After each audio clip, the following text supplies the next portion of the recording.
I'm Sherry Harmel, editor and chief creative of the Extraordinary Women magazine and community.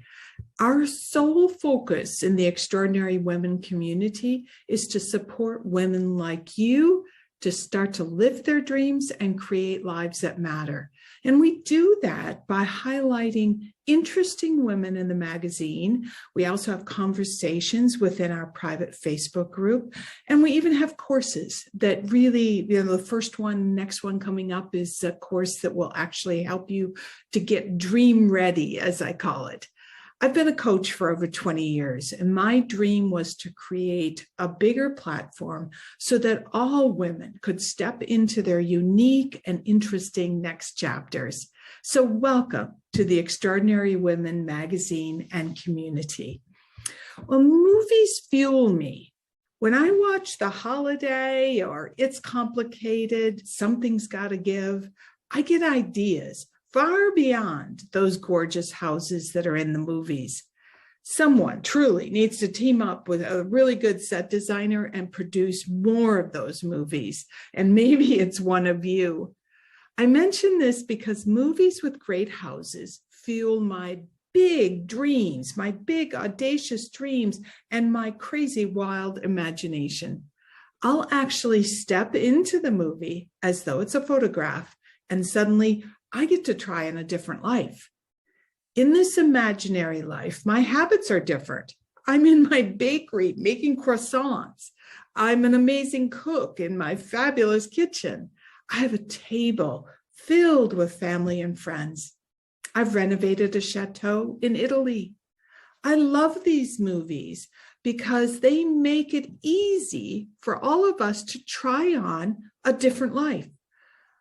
A different life from time to time, and truly that's good for us. Trying on different lives fuels our imagination and makes us ask that question, that magical question, what if? I think it's so important for us and to us to live our dreams rather than only writing about them in our journals. Who didn't love Meg Ryan's apartment in You've Got Mail? When I step into the interesting homes that are the backdrop of these movies that I'm talking about today, I get ideas, and I bet you do too. The Holiday is one of my favorites for all sorts of reasons. You know, there's two fabulous homes in England, and Cameron Diaz's Hollywood, California mansion. You know, how much more luxurious can you get? But as great as the homes are in this movie, the message is what I especially loved in The Holiday. Eli Wallach, who plays Arthur, an elderly screenwriter who during the Hollywood Golden Age, says to Kate Winslet, "I can tell you are a leading lady, but for some reason you are behaving like the best friend." How many of us do that? How many of us are playing supporting roles in our lives when we're supposed to be the leading lady?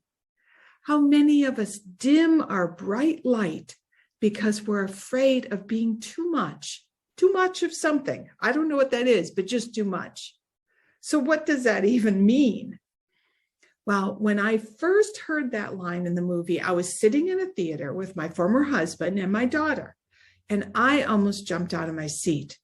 It was that poignant.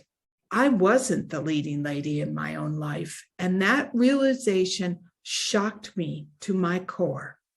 Now, when people from the outside probably looked at me, I would guess that they thought, gosh, she's got it all together. She's completely in charge of her own life. But in that movie theater, I knew I was in charge of nothing. I was behaving as though I was the best friend.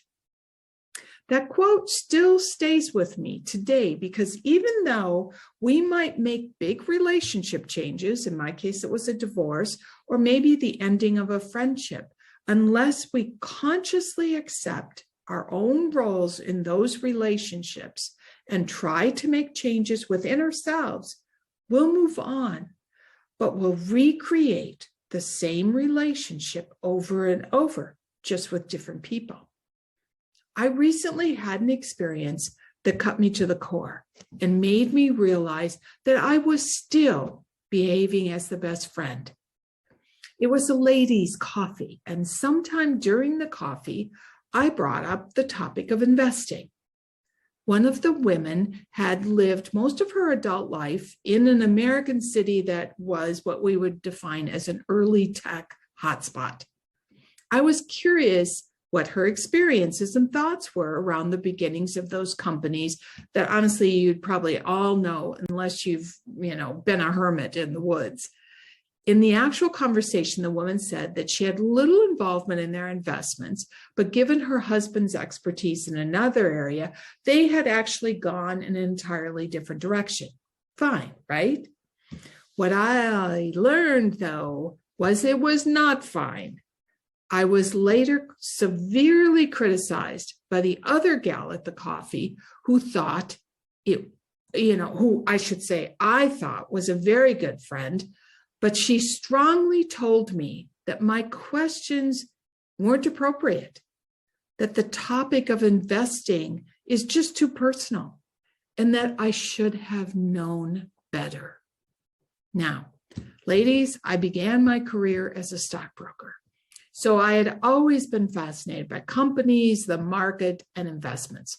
But still, I felt myself shrink under her strong criticism. Like I said, I thought this was a really good friend of mine. I listened, I took in her criticism, and when I got off the phone, my own mind continued the negative comments. My own mind asked me, why do I do these things? Why do I ask the questions that I obviously shouldn't be asking? Why am I interested in things that no one else is interested in? Couldn't I have just kept my mouth shut and my curiosity turned off? It went on and on. But what's important is that you can see that my so-called friend made a few negative statements to me, but I took those statements and that criticism to a new level within myself. How many of us do that? How many of us have internal conversations that minimize ourselves, that dim our own light? On a side note, I truly believe women need to talk more about money and investments. Men do it all the time. The statistics on women, especially single women and money, is rather grim. So I think we need to start to talk about money and learn about money if we don't already know. But the point of our conversation today is that I'm a grown woman. I've spent over 40 years paying attention to the market and the economy. And yet I deferred to my friend because I wanted to remain the best friend. I wanted to remain her best friend, even if that meant I was not the leading lady in my own life. Bingo. Same behavior, different person. Deep down, inside my own fears, I realized that my fear of rejection triggered me into thinking that if I'm being too much, then that means that, showing my real self, my real interest, asking the questions I want to know the answers to, that if I show that real self, that real and true self, I'll be rejected and abandoned. And ladies, as we all know, those are feelings we want to avoid at all costs. But I ask you, what is the cost of avoiding rejection? What do you have to give up within yourself to be accepted by someone you might care about, even if the requirements are that you play and behave as though you're the best friend? When we do this, we are not the leading lady in our own lives. So maybe the bigger question that we need to ask ourselves is, what is the cost of me behaving as a best friend and not the leading lady of my own life? As Kate Winslet said through her tears in the movie, shouldn't we all be the leading lady in our own lives? Absolutely. Yes, no matter how hard it is, we must behave as the leading lady in our own lives. So I want you to ask yourself that question over and over this week. If you were writing the screenplay of your life going forward and you're the leading lady, what would you be doing? Would the dreams you have remain in your journal, in your head? Or as the leading lady, would you be trying on some new experiences or exploring some new habits, giving those dreams or the foundation of those dreams a really good go? Now we're going into the holidays, which can be jam-packed with personalities and issues.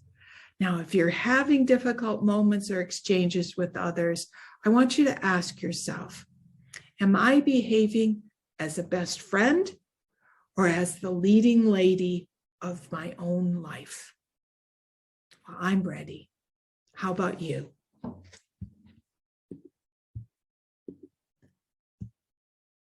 Thank you for joining me today. And if you liked our conversation, please give me a review and come back for more. The Extraordinary Women magazine community and this podcast are really tools to help you on your journey to you being the leading lady in your own life and living your dreams, not just imagining them. There's a lot of dream talk, but what makes me and this magazine community different is that I've been a coach, a real coach for over 20 years. And all that experience helps me to create what you want and need. And because I'm a coach, I'm a super good listener. So your experiences, your wants, and your needs are what drives the content of the magazine and the conversations that we have in our Facebook group and even this podcast. This isn't about using the famous or even the local celebrity or influencer as our guidepost. This is about extraordinary women like you and me, women who make things happen by figuring out what it is that you want and using your gifts in various ways to build whatever it is that you want to create. Wondering if you're going to fit in with the group? Well, married or solo, kids grown or still at home. Maybe you have a corporate career, you're a budding entrepreneur, a stay-at-home mother, or even retired. You'll fit right in. I've coached women and been in most of those roles myself. Go to extraordinarywomenmagazine.com and join us by clicking the subscribe button. We are a magazine community. I don't know how long this price is going to last, but for now, it's only $29.99. So do join us. I'd love to see your name added to the group. Thank you for your precious time today. And as I say to my friends and neighbors here in Paris, a bientôt.